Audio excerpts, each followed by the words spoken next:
That's a good point. Yeah, don't recognize me. Just give me a raise. Yeah, Let me just see your recognition on my paycheck. Yeah, let me just look at the check. Yes.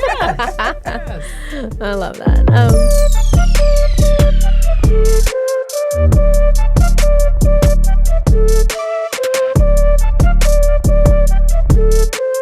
Hey everyone, and welcome to today's episode of The Diligent Leader.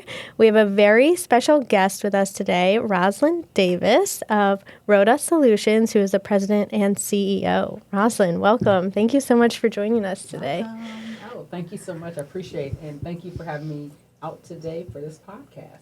Yeah, well, let's start this conversation. I'd love, for the audience to get to know you a little bit more. Tell us a little bit about yourself, maybe a little on the personal side, and then we'll kind of move into career because you do have a very impressive background and story to tell today. Oh, well, thank you. So, Roslyn Davis, I'm the president and CEO of RoDA Business Solutions. But before I became president and CEO, let me take you back to my childhood. Okay. Please. So, I grew up in St. Louis, Missouri. I am the youngest of two, so my sister is 3 years older. And going through high school, I always felt I did well. Never had a problem with school. But my senior year, I decided that my parents could not afford to send me to school. I wasn't mentally ready to go to school. Mm-hmm. So I decided I wanted to go in the Air Force. I specifically said I wanted to go in the Air Force because I just felt like that was the branch for me. I didn't think I was Army material.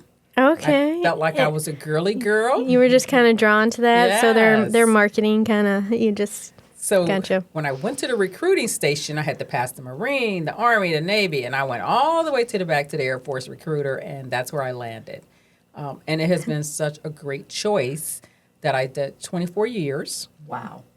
So I did 24 years in the Air Force. I retired in 2008. And then I was a federal contractor for about 3 years. And then I decided I still like that DOD environment, the Department of Defense. So I took a job as civil service, federal employee, but it was with the Joint Staff at the Pentagon. So still around the Department of Defense. Very cool. Still around the military because it's a community. Yeah. Absolutely. It's always been a community. I still feel connected to that community, and it'll always be part of me. I love that. Yeah, and it's a lifestyle, too. I feel like once you kind of get into that lifestyle, it just becomes your thing, and you're comfortable, like you said, and so that's, kind of like home. Right. It's like a community. No matter where I go, the minute you say, oh, I served in the military, they just welcome you with welcome arms, and you just never feel like an outsider wherever you go. Right, yeah. That's great to hear. Yeah, absolutely appreciate your service. Thank you. Absolutely. Yeah, you said 24? 24. Wow. That's amazing. Yes. And I don't regret one day of it. It was an outstanding career. It helped me get degrees. It helped me travel, meet people. I have friends that I've known for over 30 years, and we're still connected today. We're like family. So I just love that networking and that relationship building that the military community gives you. Did you have a specific, I know you kind of said you were drawn to the Air Force, but a specific moment in time or maybe like a mentor, just anything that kind of swayed you to just join the military in general? So growing up, I worked summer jobs until it was time for me to go into the Air Force. And someone who I worked with was a colonel in the Air Force, but he was a reservist. And just looking at the way he carried himself, the professionalism, just really clean cut, I said, wow, I like that image. And so he wrote me a letter of recommendation to get in the Air Force, although I didn't need it, but it helped push you over the edge. Right. And I really appreciate that. I still think about that individual today, giving you that leg up. That extra push, yeah. Yes. Well, and the encouragement. Even if you didn't need the letter per se, it was still this person believes in me.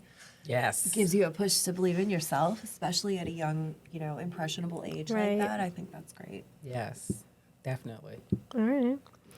Well, so where you are today, tell us a little bit about RoDA Solutions. So I'm excited to hear it is a women-owned, veteran-owned. There's so many statuses. So let's hear about that and everything that you guys do. So, with my military background and that foundation that it gave me was discipline. It gave me training.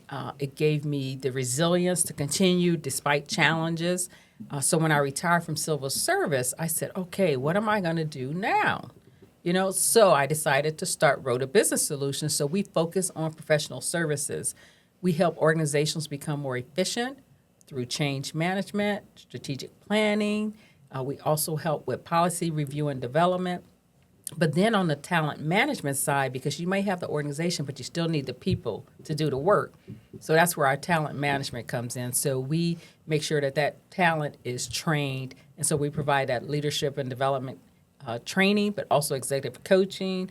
And then if they just need overall business administration support, we provide that as well.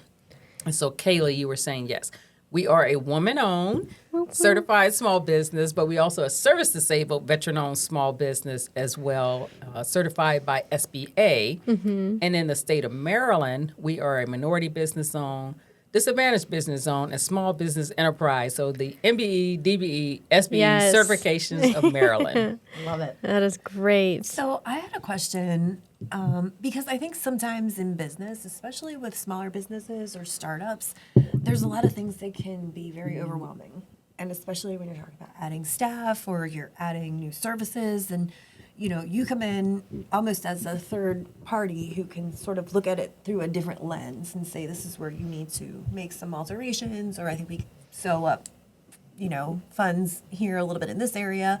So can you talk a little bit about why smaller businesses that don't have, a huge corporation behind them would, benefit from having someone like yourself come in and, like I said, take a look at things through a different lens, because they're very busy. They can't do everything all the time. And also sometimes it's hard to separate yourself from running your business and looking at some of the quality management issues that you would, ultimately take on. Yeah, that's a good question, because with a small business, we have that flexibility. We're more nimble. We're more agile. We can see problems much quicker than a large corporation because they have lots of layers of management that they have to go through to get an answer or get a decision, where we don't have that as a small business. I'm here, I'm the president and CEO, but I can also go out and do that consulting that client needs. But what you want to do is make sure that they don't get used to seeing Roslyn. They get to see RoDA as a company, because if you go out, they're going to continue to want you. And you want to make sure. That's a really good, really is. That is a good point. Become the quasi-spokesperson Absolutely. for the company at that point. Oh, that is smart. Well said. Yeah. Thanks. Yeah. Well, give me an idea. Really, would you define leadership? So my leadership style is leading by example. I always love leading by example, because I would not ask anyone to do anything that I wouldn't want to do myself. I don't care if that's picking up trash. I don't care if that's cleaning the house. I wouldn't want anyone to do anything that I wouldn't. So I want to be able to lead out from the front and show them here's how things are done. But also I like to empower people. I want to be able to give you the tools and resources you need so that you can go out and do that great job, and only come back to me if you need assistance. But I want you to be able to take the initiative, because I'm a results person. Come back with the results. I don't care how you got there. Just come back with the results, and come back with great results. It's done. The client's happy. That's what everybody's looking for, right? Proven results and strategies in place to get them from where they are right now to where they want to go. I love that. Yes. Yeah, I'm just taking this all in. I guess, what type of qualities that you as a leader have, and kind of what would you say are important for future leaders that are either coming into the workforce or anything involved with empowering women as well? Yeah. Two qualities that are at the top of my list is trust and honesty. First of all, be honest with me. If there's something that you don't know how to do or can't do, or something that you may have made a mistake on, be honest and let me know that up front so that we can work through that. Because what's bad is if I find out later the client's not happy, that could be bad for everyone. Trust, just being able to trust your people, knowing that you've given them a project or something to do and that they'll get it done. They're going to get it done right. And it'll be cost effective to the client, to the business as well. but trust in their leadership, trust in their judgment, so that you can give them that opportunity to grow, to expand, and to perhaps, move up in the company if that's what they desire. No, that's great. And even at Mojo, and maybe it's like a military thing because we have a veteran owner as well, but it's really about that integrity. Ooh, the integrity, the trust, and being transparent and candid with clients, which I couldn't work for a company or organization that isn't like that, because I know that at the end of the day, if the client's not happy, like, I'm going to not be okay. So I need to make sure that we're super transparent. So that's great. And I like how, excuse me, I like how you said that you're leading by example, and then you give us a real world experience. If someone doesn't know how to do something, you're going to go out there in the trenches with them, and you're going to work with them to identify what the challenge is, and then we're going to give you some tools to get you to that successful place where you want them to thrive. So I like how you sort of summed it up. And, I think that giving people tools in order to meet some of those successful outcomes is very important for leaders. Yes. And so thank you for, pointing that out and sharing that, because I feel like sometimes in other leadership, you don't have that. You just are given a task and you're just expected to get it done. And, some leaders are not as receptive to a peer or an employee coming to them and saying, hey, I'm having some problems with this. But I really like it that you're open to that, and then they can feel comfortable with you. And I feel like that will get you to a more successful outcome more quickly. Because then you're pulling as the team instead of that one person trying to pull the whole bag, if you will, by themselves. That is so true. But also part of that is that continuous improvement, that continuous feedback, because you may have said, hey, here's what needs to be done, but they may have found a better, smarter way to do it. Be open to that. Make those changes, because you may not know what the latest technology is or a smarter way to do something. Always open to that feedback. Yeah, I think that's a quality that really helps make some of the greatest leaders that are out there in organizations, is being open to that feedback, not just for the team member, but for the boss or leader And really as well. leveraging the talent, right? I love Absolutely. I love that you said that, and you're really capitalizing on it, right? And trusting the employees and the people that you're working with to be able to use the talent that they have, and then be able to grow and foster into whatever that might blossom into. I think that that's empowering to even hear that, you're open to that kind of concept. It gives me chills. I love it. It really does. I love that. And you do need to leverage that talent, because you don't want 5 people like you. You want 5 different people, because you all bring different perspectives and different things to the table, and they may see something that you don't. So you don't want 5 all the same type people. So it's good I to agree. have those difference of opinions. Perspective is everything, right? Variety, spice of life. Exactly. Yeah, and the team is just going to be better because of it. So Yeah, and you're giving them these chances to innovate. And I think that's wonderful. But what other strategies would you recommend for developing that young talent that you talked about, and sort of empowering them to feel comfortable and confident to develop their ideas?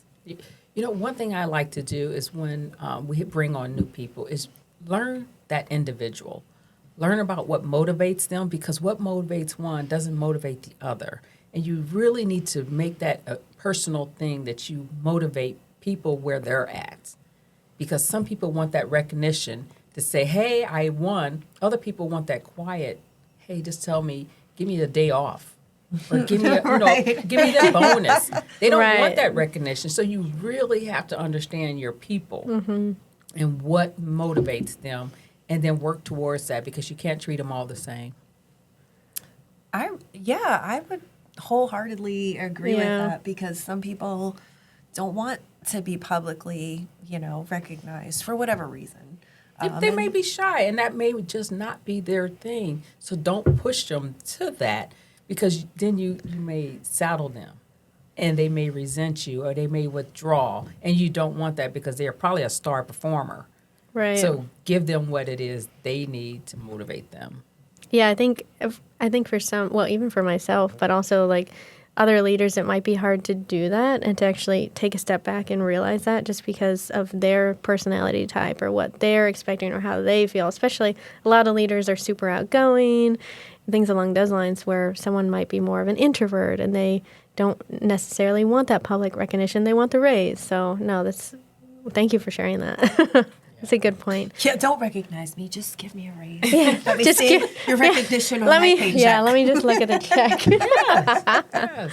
I love that.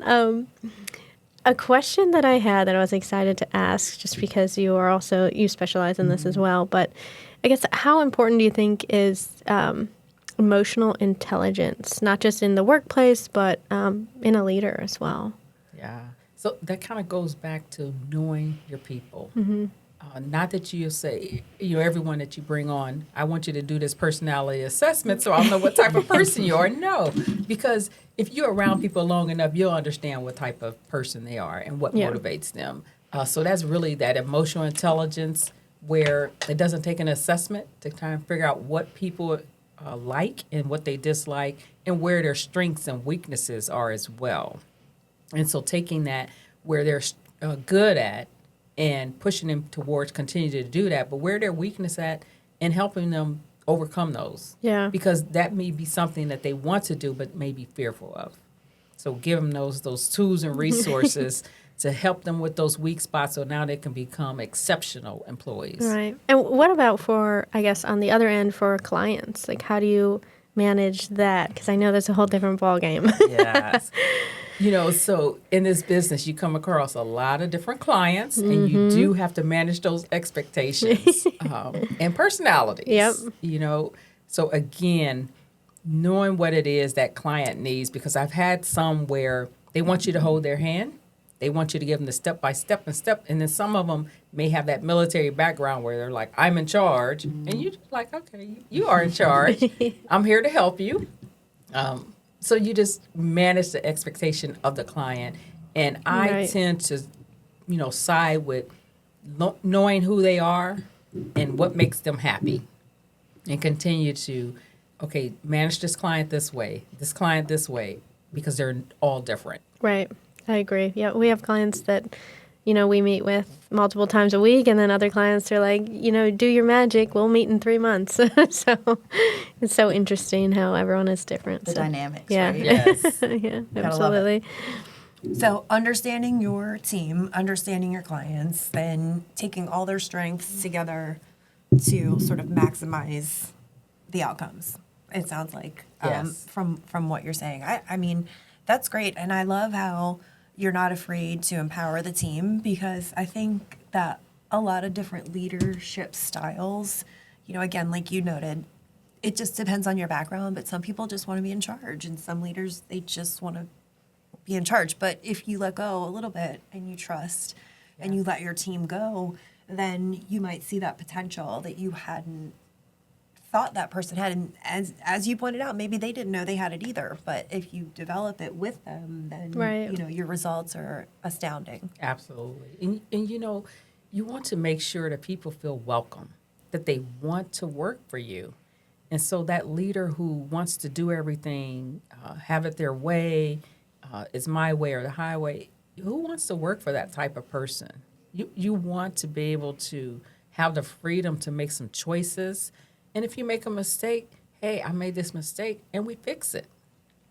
And we learned from it, right? Absolutely. And we saw it as a learning experience. Absolutely. Now, that makes perfect sense. Roslyn, can we talk a little bit about common challenges that women face in leadership, particularly in a male-dominated role or field? Yeah, great question, Karen.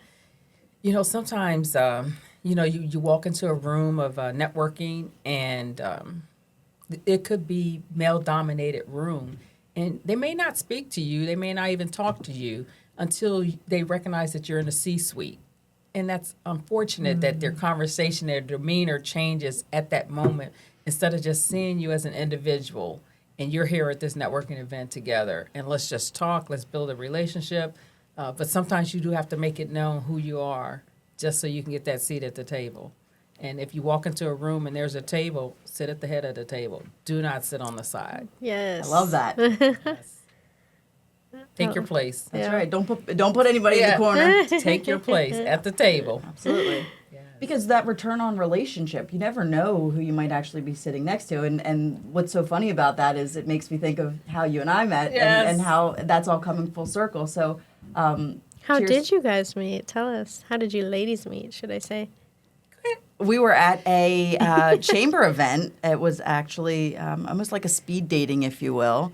And so I tend to take a look for someone that's always, very well dressed and very well polished and that kind of thing. And Roslyn just stood out to me almost instantly. And I was like, man, I'd really love to just sit next to her and figure out what she does. And we just hit it off almost instantly. And I was like, I would love to just continue the conversation. And so here we are, almost 6 or 8 months later. And it's been an absolute pleasure. It is an absolute pleasure. You meet people. And you meet a lot of people, but when you meet people like Karen, like she said, we just hit it off. I mean, and we ran into each other at other events, and it was like we've been knowing each other for years. You guys skipped way back. That is the type of relationships that I like to build. People Same. that it's not a forced relationship; it's natural. Right. Absolutely. It's natural. Yeah, you're not dreading like sitting next to each other at an event. Yes. It's like you walk in a room and I see Karen. I'm like, let me make a beeline over and say hi to Karen. And, there's other people in the room, but I'm going to go over and say hi to Karen. We're going to give each other a hug, and we're going to talk, and we're going to catch up. Yes. It's a wonderful time. Yeah. It is. I feel very blessed to have that privilege. Thank you so much. I do too. I really do. Very sweet. I love it. Getting That, goosebumps. yeah, no, I know. You guys are talking about each other, and I'm like, I got to tear up. Okay. So that leads me into my next kind of just sparked a question. Being a business owner, so you have a lot of things going on. You might be doing and completing services, operations. You're also marketing, I'm sure.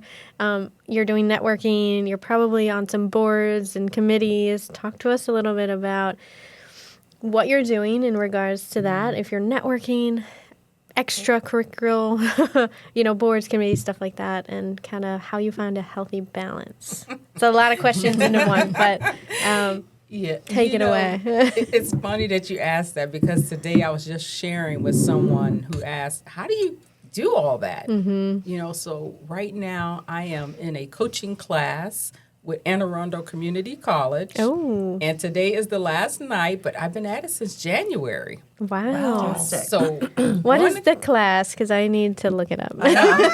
So it's a 5-course coaching class, and they meet on like the weekends, or they'll meet every other Tuesday or something like that. But it's just for 1 year. Oh, nice. And it's a coaching certificate that you get from Anne Arundel Community College, but you can also use that towards ICF, the International Coaching Federation. Very cool. So I've been doing that. I've been running the business. We now have 15 employees. Congratulations. So I'm sort of doing HR, operations, customer facing. So kind of doing it all. And, it's like you still got to balance family. Yeah.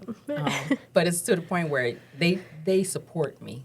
I will tell you 100% my family supports me, to where if I am running in and out for events or whatever, they're there doing the laundry, the dishes, keeping the house. And I just love that, because eventually we're all going to be, part of that fruit of labor. Right. Reaping the benefits. And reaping the benefits. Yeah, there you go. Reaping the benefits. But they know it's hard work. They do know that it does take commitment. It takes you getting out there, because people need to see you out there. You need to be where your customers are, your clients are, your potential partners are. So it does take a lot of networking and building those relationships. But going to conferences, going to other events, meeting people like you, doing this podcast, being on social media, being present. It Love takes a lot. It is a lot. But it's about your passion. Mm-hmm. You got to be passionate in what you do, love what you do, because it will keep you going. Yeah.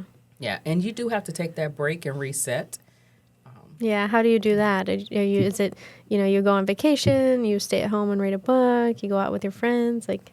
Well, this weekend, I just binge watched a movie on Netflix. Ooh. I started watching it, and I said, "Oh, I didn't realize this was an episode. This was a series." And 15 episodes later, I'm like, "Wow!" And it's 20. So easy to do. I It know. is. We've all done it. But I felt no guilt. Oh, good. No guilt, and I That's said, the "You know best. what? I will catch up on Sunday, or I will catch up." And so I never Yeah. put myself down that, hey, you didn't get something done. You binge watched a movie all weekend. But that's the way I balance. Because if you just keep going, you're going to burn yourself out. Yeah. And I don't want that because that's not good.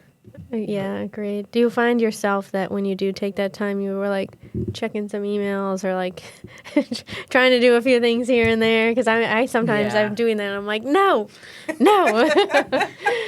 But it happens anyways. Yeah. So. I may not pick up the phone or get on the computer, but my brain is constantly churning. Mm-hmm. Okay, what do I need to do once this movie is over? Or what do I Right. need to do, once I get back into it? So it's always on, Right. but I may not be physically doing something. Okay. Good to know. Any advice or strategies on developing the next generation of leaders? Kind of jumping back over to leadership. Yes. It goes back to my point is knowing your people, making sure you give them the right tools because each generation is different and you really have to manage to that generation. Like, my generation, we may be afraid of computers or not as tech savvy. This younger generation, just give it to them. I know, And they're going to like, come back with take something it. that you're like, oh, I didn't know it could do that? I agree. Just give it to them. Just give it to Kaylee. Yes. Well, even now, like I was just at a conference and then there was, this side after hour event and, I was like talking to this person that was much younger than me and I was like, what are you supposed to be? And they're like, you don't know who I am for Halloween and like all this stuff. And then they showed me a TikTok and they're like, I'm like, I've never seen that. I'm old now. I'm not cool anymore. So Wait a minute. I know. I'm like, yeah, it's fine. I'm just, so. Yeah, so it's important to manage to the people. No, I don't want to say the people. Manage to the person because everyone's different. You really got to know what motivates each individual, and that's something that I live by because it goes back to what motivates me is not going to motivate the next person. Right. Because I'm one of those. I don't want the recognition. I could be in the background, quiet. Let's get this done. Mm-hmm. You can stand out there in the limelight and get all that, but at the end of the day, this operation has been successful, and that's what gets me. I love that, and I'm so happy that's kind of been the major topic of what we've discussed so far, and I hope our audience kind of takes that away as well, because I know I am. I'm taking that. Karen's like, yes. You already know. You already know. What comes to mind, though, I'd love to know if there's any story or anyone in particular that inspired you. Maybe not in childhood, maybe in the military, but that you're always like, this was a role model, or male, female, doesn't matter, but... Yeah, so I've had a couple of role models. One I've had in the military. She inspired me to continue to get promoted, and once you've shown the roadmap of what you need to do to get promoted to the next rank, it's an easy roadmap to follow, but you have to have the roadmap. And I didn't have the roadmap at first, and so she gave me that roadmap, and she showed me things I needed to do, the gaps where I was missing to get to that next level. And so I definitely appreciate her to today. She's one of those that I've been knowing for over 30 years. Love that. So we definitely keep in touch. Another one when it comes to business is a role model. And I tell her every time I see her because she owns 2 businesses. She's also part owner of the Women's Soccer League. She's getting into another line of business totally separate from the first 2. But just to see where she's come from, because a little bit of her story is she was a single mom. She was on welfare. And so she joined the Air Force. She achieved the top enlisted rank, was Chief Master Sergeant. And to see her today, 2 business owners, part sports owner, that is inspiration for me that you do not have to be a victim of your environment that you grew up. You can seek your own path and go for it. What an accomplishment. I know. Well done. I know. I love that.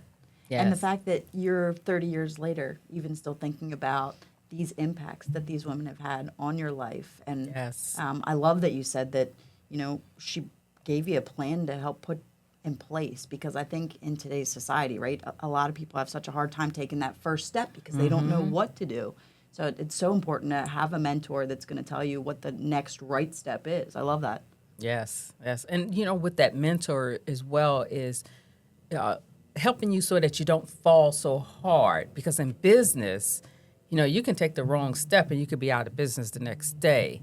But having someone that you can call, text, or email, I just have a question, and that they're there to answer that question to get you to that next level, to that next step, so that you don't make a major mistake is so important. Right. Having Definitely that in business. mentor. Yeah. And the Yes. encouragement to say, hey, you know what? It's going to happen, but well done. Get up and do it again and on to the next one. Yes. So that's so empowering and so encouraging for, I think, young women to hear. Yeah. Yes. I agree. I'm excited because I'm just taking it all in. And even you're talking about people who inspired you. We're having this conversation, and just knowing your background and everything that you've done and what you're doing now, it's an inspiration to me. I'm sure to Absolutely. these Thank ladies. you. Wholeheartedly. So yeah, it's like, what can I become in the future? Putting in all this work and things. So it's and having a roadmap on certain things too, and making sure that you have mentors, I think is important. So. I want to shift the conversation a little bit over to challenges and triumphs. So I guess it doesn't have to be with RoDA Solutions. It could be military, anytime, family, anytime in your life that you want to share. If there's ever been kind of a challenge that you've had to overcome, and how you did it, how did you make it better into a triumph? I can think of one recently. So in my last federal civil service job, I enjoyed it. And it was during the COVID era. So, I had a supervisor that we didn't exactly mesh. And that was unsettling for me because I typically get along with everyone. Mm-hmm. And I understand the leaders that I work for and their personality. And so I make sure that I give them what they need to make sure that they are successful. But this one was a little challenging for me, and it really was gut-punching for me to say, wow, I finally met someone that I don't like working with. No. And that was strange for me. Yeah. But it made me say, is this a job that you continue to go to and be happy? And I kept asking myself, am I going to let this person really sour what it is I want to do? And I finally just had to come to the conclusion that it was time for me to leave. Mm-hmm.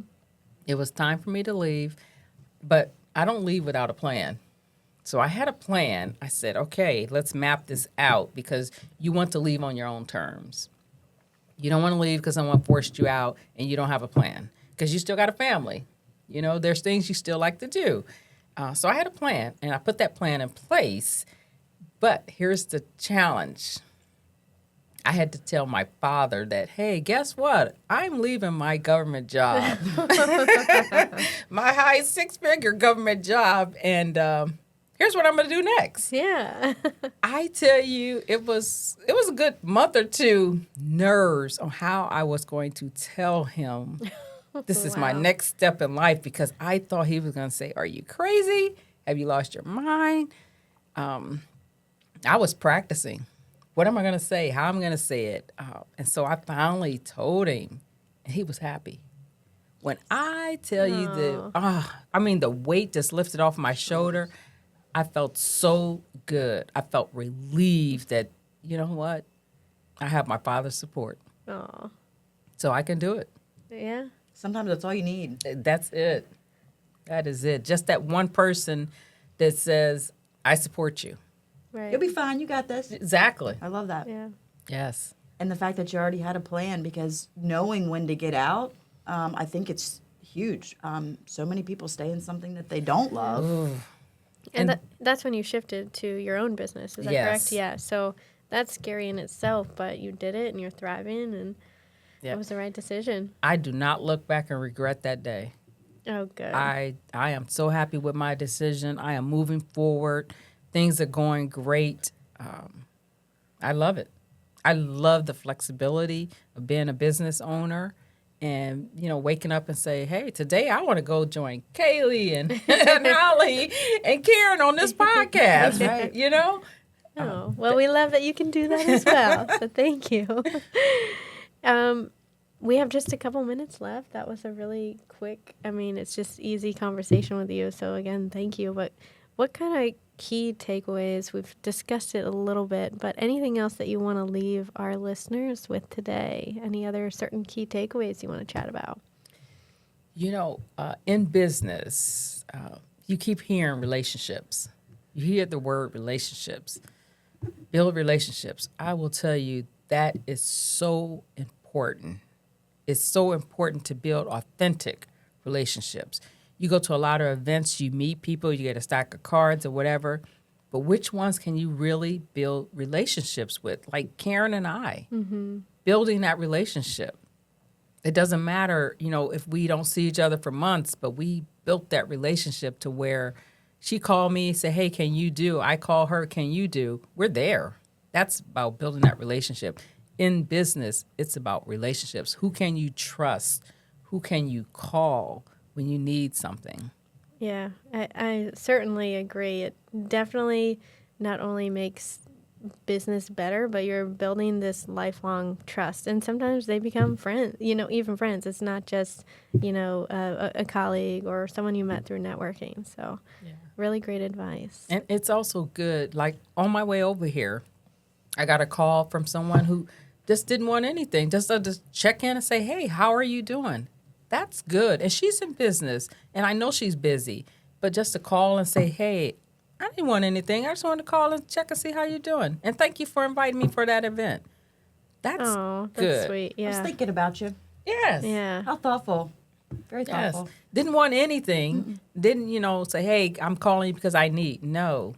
It was just checking in. Yeah. How was your Thanksgiving? Yeah. Love that. Yes. That's one of the things that kind of, because being in business development, keeps me going is helping people. Even if it's, a relationship I have through work and I know they're going on a trip to Hawaii, I'm going to send them this list of all the great beaches. You know what I mean? It's something simple like that, or a phone call. So very great advice. Yeah. How can our listeners connect with you or find your website? The best way to connect with me is on LinkedIn. Okay. I am on LinkedIn at Roslyn.Davis. On LinkedIn, that's pretty the only social media platform that I use for business. I'm on there every day, probably twice a day. If I'm not posting, I'm at least, checking, liking, commenting, or something. But that's how you connect with me. Okay, perfect. Well, for our listeners, we hope that you will connect with Roslyn. And we want to thank you for joining us again today. Absolute It's pleasure. been a pleasure, yes. Thank you so much. I really appreciate this. And thank you again, Karen, for this opportunity. You continue to bless me. I thank you. The pleasure was all ours. I look forward to many more fruitful events moving forward. This is leadership and business development with you guys. I love it. I love it so much. This is the dream team. Yes. And It is. I love it. This makes my whole heart happy. Well, thanks so much for joining us for this latest episode of The Diligent Leader. It's been a pleasure to have this conversation with our guest, Ms. Roslyn Davis, my co-host, Katie Jakovics, and also our special guest today, Karen Hereford from Mojo Creative. So thank you all for joining us. You can find us on LinkedIn and on YouTube. Until next time, we'll see you.